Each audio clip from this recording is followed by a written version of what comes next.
What? That's another 10 years, is that right? No.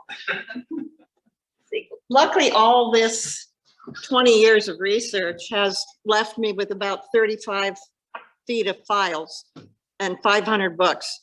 So I have lots to work with. So the book that's up for consideration by WSU Press right now, which I hope I'll be hearing back in weeks, whether they're going to take it or not, is called Territorial Justice, Edmund C. Fitzhugh, Man of Treacherous Charm. I hope that makes you want to grab that off of the bookshelf. That's what I'm counting on.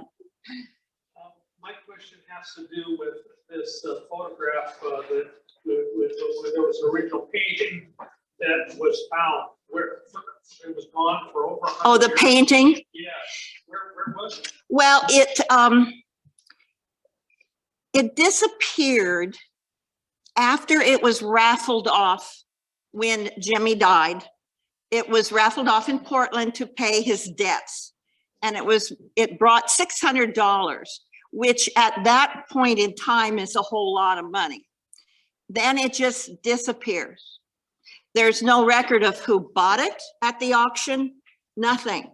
And it's just been gone, and people have been looking for it because when he was painting it, there had been this wreck off the Oregon coast of the Alaskan, and he was interviewing the captain and the crew members. He had already started a nice portrait of the Alaskan, which he sometimes did maritime portraits.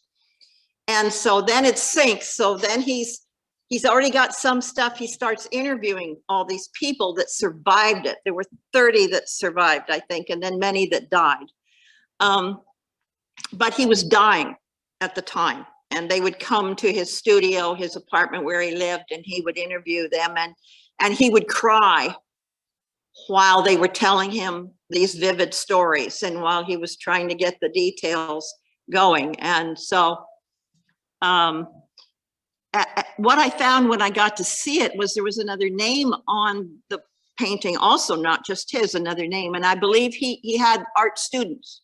It was partly how he supported himself.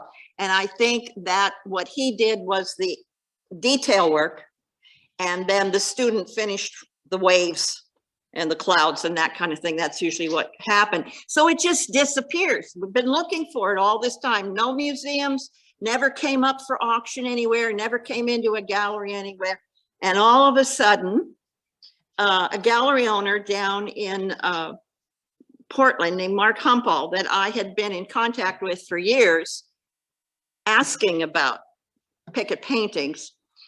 And he goes to an auction in New York City. And he's interested in Northwestern paintings, hoping to get some out of that auction. And towards the end, there is a group of a whole bunch of stuff that are paintings of boats and stuff that nobody wants. And here's the Alaskan. And so he got it for a song.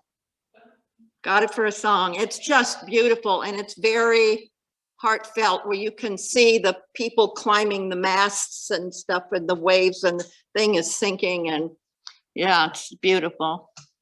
As a follow-up, do you know whether or not the Pickett, who has the photographic collection at Index, the Found Index, they have the Historical Society, they have quite a elaborate Pickett 9x9, like 1920s, 1910 photographic collections, and even before that, of the railroads being constructed, mining in the Index, or whether he's related to this Pickett. Well, people keep coming to Bellingham thinking they're Pickett descendants. And he may be one of those. The problem is the Pickett family only has one very tiny line. And so if you're not a grandson of Christian C. Pickett, you're not part of that family. But what George Pickett was named for his uncle George. And I think most of these folks, when they see the name George, they're thinking it's the Confederate general, but they're actually descended from his uncle George. Yeah. I don't know if there's more than one Pickett, which was original Piquet, was a Huguenot family that came from France to Virginia, whether more than one Pickett family ever immigrated. I only know about this one particular, but their genealogy, I have the family's official genealogy. It's just a tiny family, people died, and there's just one line. But the uncle has lots and lots and lots of descendants, yeah. So is there any other question? Can I tell you about the book that I'm working on? Fitzhugh, the Man of Treacherous Charm. Okay, so Fitzhugh's from a very prominent first family of Virginia, becomes a lawyer. He goes to the California Gold Rush and helps to form the Democratic Party, helps to organize the Democratic Party in California. He comes up to here, up to Bellingham Bay, to found this coal mine that is militarily strategic, but the Democratic Party of California also wants him to help form the Democratic Party of Washington Territory so that they can have a voting bloc eventually in Congress that will be the entire Pacific Coast, Washington, Oregon, California. While here, he marries, and after he leaves, he marries 4 women in the space of 10 years. Can't do that very often.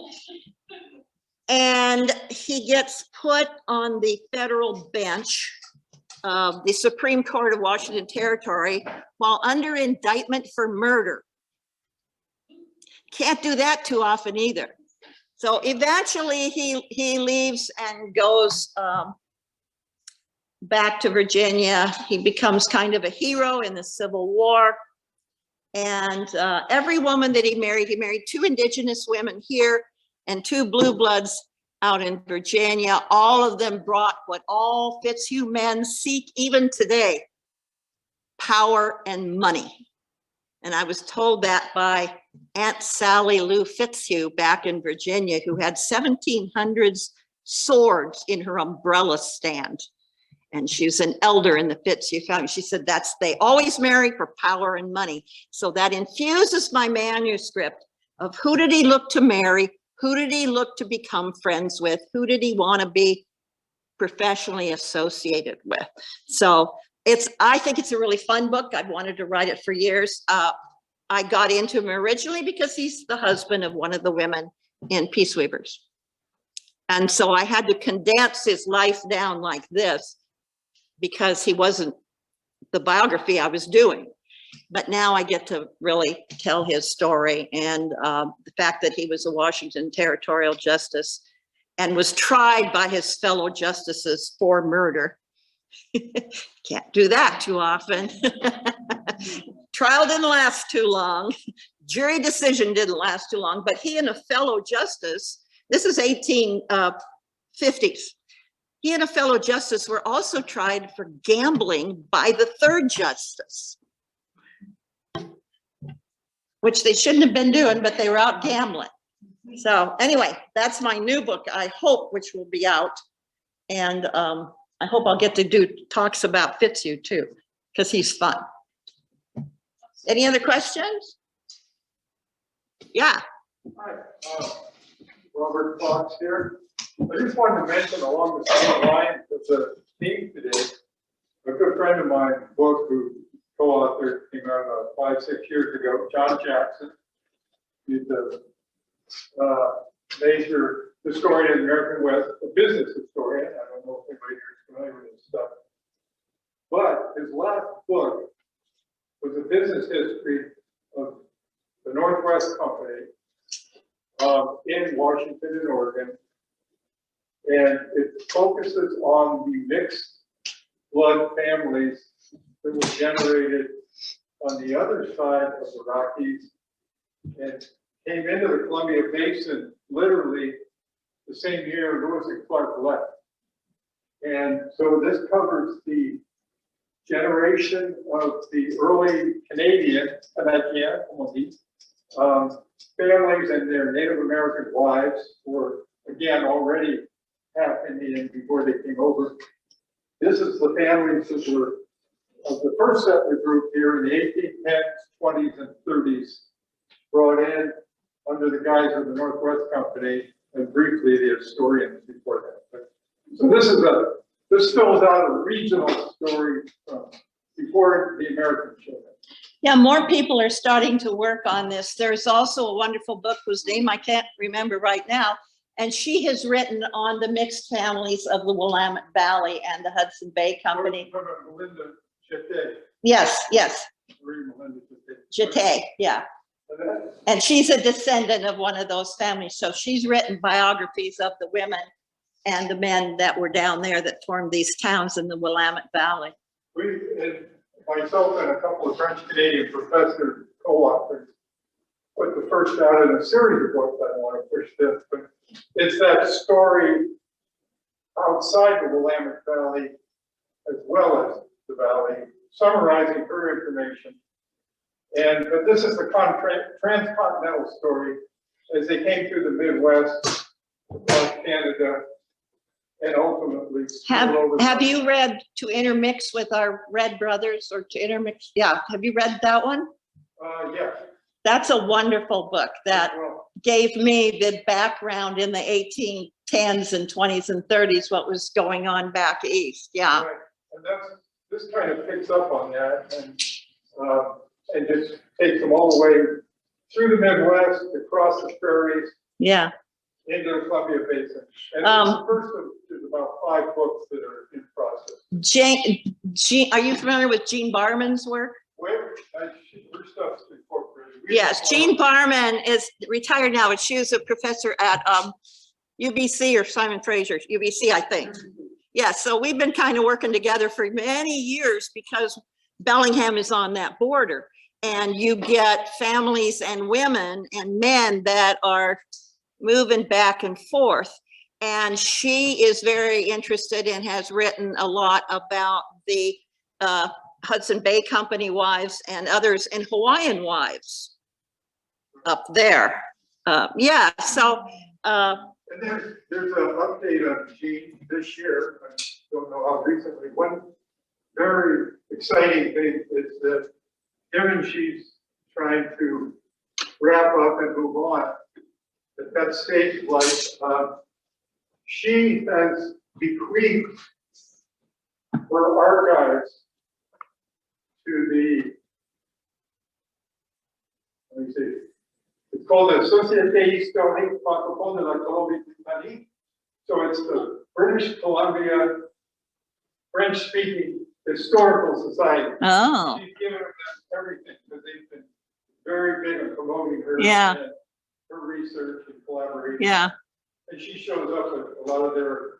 Yeah. Well, I got into this just because none of these women were ever mentioned in Whatcom County history. We just heard about these 6 very nice white ladies. And then I came across a list of all the men who had Native wives. And then some ladies from the Genealogy Society were copying records at the State Archives branch in Bellingham, where I volunteered there for 15 years, which is how I made my way into all this material. And they kept saying to me, Candy, why don't we know who these women are? They're all married to the sheriffs, the county commissioners, the judge, the superintendent of schools.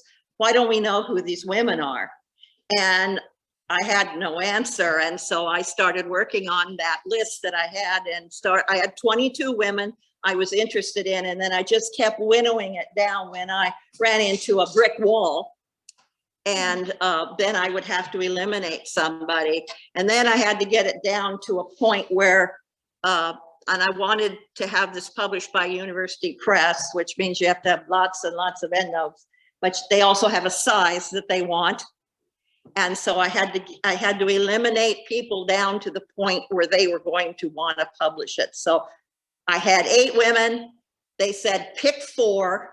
And that was just heartbreaking because by then these women were, I felt like I knew them. And I had to pick 4. So I picked 4. And 3 months after it was published, they came back and said, get the other 4 ready. And we'll publish the other 4. So I feel very fortunate that WSU Press, UW Press is a very huge press. It's very wide ranging. They publish all kinds of things. WSU Press made the decision about 20 years ago that they wanted to encourage people who weren't academics, but were doing quality work in Northwest history. And so they published all kinds of wonderful stuff by people like me. And I'm encouraging Kathy to work on her manuscript and submit it to WSU too, because I think they would probably be very interested in Yesler's daughter. Yeah, so. Maybe a good place to stop unless there's other questions.